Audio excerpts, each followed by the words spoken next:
হয়, smart meter বিৰুদ্ধে পুনৰ গৰজি উঠিছে মৰাণৰ বিভিন্ন জাতীয় জনগোষ্ঠীয় সংগঠন আৰু আজি মৰাণৰ অসম শক্তি বিতৰণ কেন্দ্ৰ মৰাণ উপসংমণ্ডল কাৰ্যালয়ৰ সন্মুখত অৱস্থান ধৰ্মত কাৰ্যসূচী ৰূপায়ণ কৰিছে মৰাণৰ বিভিন্ন জাতীয় জনগোষ্ঠীয় সংগঠনে আৰু কোৱাৰ প্ৰয়োজন যে প্ৰায় 2 মাহ পূৰ্বে ধাৰাবাহিকভাৱে এলানি কাৰ্যসূচীৰ পিছত আজি পুনৰ স্মাৰ্ট মিটাৰ বিৰুদ্ধে ওলাই অহা পৰিলক্ষিত হৈছে বিভিন্ন জাতীয় জনগোষ্ঠীয় সংগঠন। আমি কথা পাতিম বিভিন্ন জাতীয় জনগোষ্ঠীয় সংগঠনৰ বিষয়ববীয়া আছে। প্ৰথমে কথা পাতিব বিচাৰিছোঁ আমি চুতীয়া ছাত্ৰ সন্থাৰ মুখ্য উপদেষ্টা আছে। আমি এই কাৰ্যসূচীৰ জৰিয়তে পুনৰবাৰ মুখ্যমন্ত্ৰী ডক্টৰ হিমন্ত বিশ্ব শৰ্মা ডাঙৰীয়া আৰু শক্তিমন্ত্ৰী প্ৰশান্ত ফুকন ডাঙৰীয়াক আমি শক্তিনি প্ৰদান কৰিব বিচাৰিছোঁ যে যি পৰ্যন্ত দুখীয়া জনগণৰ এই সুশিক্ষা এই স্মাৰ্ট মিটাৰ বন্ধ নকৰে সেই পৰ্যন্ত কিন্তু আমাৰ এই সংগ্ৰাম নিষ্ফল নহয়। অনাগত দিনত কিন্তু আমাৰ এই সংগ্ৰাম আমি গণতান্ত্ৰিকভাৱে অধিক আমি তীব্ৰ কৰি দিবৰ কাৰণে বাধ্য হ'ম। আমি প্ৰশান্ত ফুকনক এগৰাকী বহুৱা মন্ত্ৰী আমি আখ্যা দিছোঁ, তেখেতক বহুৱালি শীঘ্ৰে বন্ধ কৰিবৰ কাৰণে আমি দাবী জনাইছোঁ আৰু ইয়াৰ লগে লগে প্ৰশান্ত ফুকন ডাঙৰীয়াক আমি আহ্বান জনাইছোঁ যে তেখেত যেতিয়া বিৰোধী আসনত অধিষ্ঠিত হৈছিল সেই মুহূৰ্তত কিন্তু তেখেতে নিত্য ব্যৱহাৰ্য সামগ্ৰীৰ আকাশলংঘী যি মূল্য বৃদ্ধি এই মূল্য বৃদ্ধি ৰোধ কৰিবৰ কাৰণে তেখেতে বিভিন্ন ধৰণৰ কাৰ্যসূচী গ্ৰহণ কৰিছিল। তেখেতে গৰু গাড়ীত কিন্তু চিলিণ্ডাৰ লৈ ৰাজপথ ঘূৰিছিল আৰু এই মুহূৰ্তত কিন্তু একেগৰাকী কিন্তু জনপ্ৰতিনিধিয়ে আজি নিত্য ব্যৱহাৰ্য মূল্যৰ হ্ৰাস কৰিবৰ কাৰণে তেখেতে কোনো ধৰণৰ কিন্তু ভূমিকা গ্ৰহণ কৰা নাই। সেয়েহে আমি নিত্য ব্যৱহাৰ্য সামগ্ৰী ৰোধ কৰাৰ লগতে এই দুখীয়া জনগণৰ সুশিক্ষা স্মাৰ্ট মিটাৰ শীঘ্ৰে বন্ধ কৰিবৰ কাৰণে আমি দাবী জনাইছোঁ। আৰু এই মুহূৰ্তত ওচৰতে আছে কৃষক মুক্তি সংগ্ৰাম সমিতিৰ সাধাৰণ সম্পাদক, কি ক'ব বিচাৰিব এই মুহূৰ্তত? চাওক, সাংঘাতিক ধৰণে লুণ্ঠন চলাইছে। তেওঁলোকে কৈছে যে স্মাৰ্ট মিটাৰ বহুত ভাল। যিখন গুজৰাটত 1,65,00,000 লগাবলৈ আহিছে তাত কেৱল 7 লাখ লগাইছে। যিখন উত্তৰ প্ৰদেশত 3.5 কোটি লগাবলৈ আহিছে তাত কেৱল 23 লাখ লগাইছে আৰু অসমত 1 কোটিও নহয় 69 লাখ স্মাৰ্ট মিটাৰ লগাবলৈ আহিছে।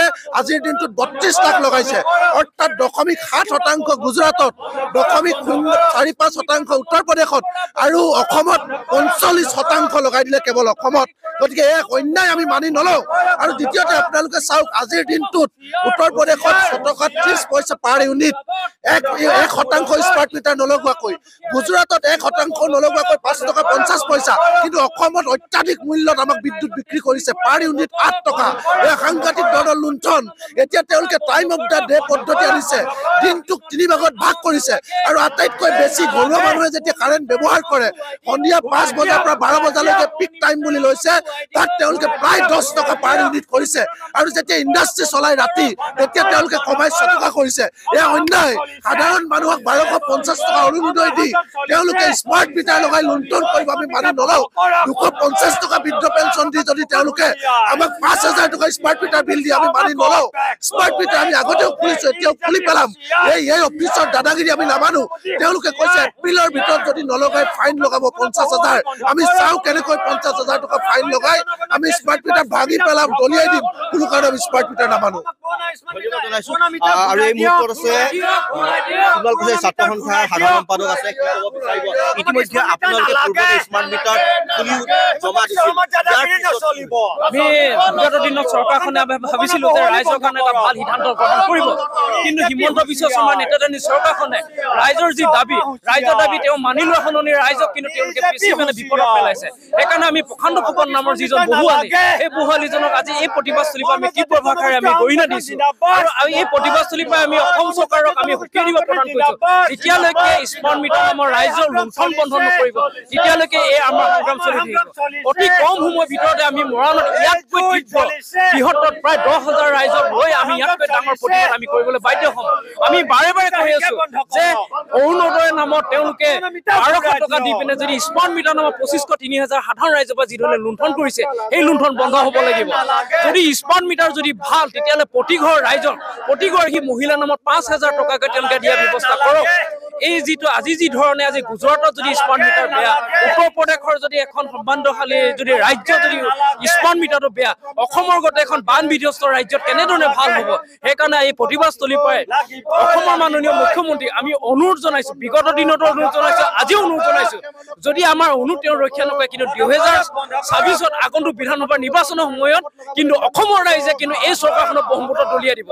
আৰু এই প্ৰতিবাদস্থলীৰ পৰাই আমি পুনৰ অনুৰোধ জনাই যদি এই অনুৰোধ ৰক্ষা নকৰে কিন্তু আমি 26ত বিজেপি পুলিয়ে পঠিয়াই উহাই বহুমতত আমি দলিয়াই দিম।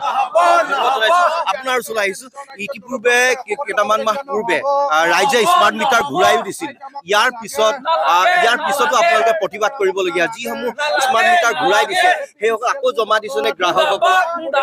চাওক, আমাৰ আজি কেইমাহমানৰ আগত আমাৰ যি স্মাৰ্ট মিটাৰৰ ওপৰত আমাৰ যি আন্দোলন আছিলে, এই আন্দোলন আমাৰ চলি আছে আৰু এই আন্দোলন আমাৰ চলি থাকিব। আমাৰ হৈ যোৱা যি আন্দোলন আছিলে, এই আন্দোলনত আমি গাঁৱৰ বিভিন্ন ঠাইৰ পৰা গাঁৱৰ ৰাইজে ইয়াত স্মাৰ্ট মিটাৰসমূহ তেওঁলোকক আনি জমা দিছিলে, কিন্তু নানা ধৰণৰ তেওঁলোকে অজুহাত দেখাই পুনৰ সেই স্মাৰ্ট মিটাৰবোৰ তাত সংযুক্ত কৰিবৰ কাৰণে নিছিলে। কিন্তু মৰাণৰ বিভিন্ন জাতীয় দল সংগঠনৰ নেতৃত্বত বৰ্তমানলৈকে আমি সেই স্মাৰ্ট মিটাৰসমূহ আমি লগাব দিয়া নাই। আৰু আমাৰ এই যি আন্দোলন, এই যি ডকাইতৰূপী স্মাৰ্ট মিটাৰ দৰিদ্ৰ দুখীয়া ৰাইজৰ ঘৰে ঘৰে লগাই টোল গেটৰ দৰে প্ৰত্যেক ঘৰত এটা এটা স্মাৰ্ট মিটাৰ লগাই যি ধৰণে শোষণ চলাইছে এইখন বিজেপি চৰকাৰে, এই স্মাৰ্ট মিটাৰৰ ওপৰত মৰাণৰ জাতীয় দল সংগঠনে কিন্তু কোনো কাৰণে হাত সাৱটি নেবাটে, বহি নাথাকে। আমি অনাগত দিনত এই স্মাৰ্ট মিটাৰ যদি বন্ধ নকৰে আমি আমাৰ আন্দোলন কিন্তু চলাই যাম। এনেধৰণে এতিয়া স্মাৰ্ট মিটাৰ বিৰুদ্ধে মৰাণৰ বিভিন্ন জাতীয় জনগোষ্ঠীয় সংগঠন গৰজি উঠিছে আৰু শীঘ্ৰে স্মাৰ্ট মিটাৰ বন্ধৰ দাবী জনাইছে আৰু অনাগত সময়ত ইয়াতকৈ তীব্ৰতৰ আন্দোলনৰ কাৰ্যসূচী ৰূপায়ণ কৰা হ'ব বুলি হুংকাৰ দিছে। আৰু যিহেতু 26ৰ নিৰ্বাচন আহি আছে, 26ৰ নিৰ্বাচনটো ইয়াৰ প্ৰভাৱ পৰিব বুলি ইতিমধ্যে হুংকাৰ দিছে এই জাতীয় জনগোষ্ঠীয় সংগঠনৰ বিষয়ববীয়াসকলে।